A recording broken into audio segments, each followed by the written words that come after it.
करते हैं? जी मैं फिलहाल तो वेला हूँ। तो नाम तो मेरा अवैस है। अब ऐसा वेला रहने की इतनी बड़ी मुशक्कत कर रहे हैं वेला रह के, तो कैसे रह लेते हैं?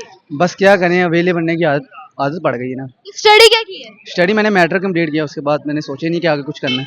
क्यों नहीं सोचा? उसकी बहुत लंबी कहावत है, मतलब आपको समझाते समझाते दिन और रात। कोई लड़की पसंद आ गई थी उसके पीछे यार बस ये वेलियां मारी, स्कूल छोड़ा सबसे बड़ी या बात कुछ पता और? क्या है, जीने की तमन्ना नहीं रह गई है, बस इस चीज की मतलब सोच। क्यों जीने की तमन्ना क्यों खत्म हुई? ये यार जिस चीज को बंदा मतलब किसी शिद्दत से चाहे तो वो चीज ना मिले तो उसका क्या फायदा, मतलब बंदा जिंदगी। मिली नहीं वो? क्यों नहीं मिली? क्या वजह बनी कि वो लड़की छोड़ के गई, या आपने उसे छोड़ दिया, या घर वालों ने देखा? सबसे बड़ी बात लड़कियां कहती हैं कि यार आप मुझे टाइम नहीं देते, ये नहीं करते, वो नहीं करते। ये बात है। टाइम तो जिंदगी के मामला और भी इंसान के मामला होते हैं। देख लो भाई, बस वो कहती कि यार तुम मुझे टाइम नहीं देते।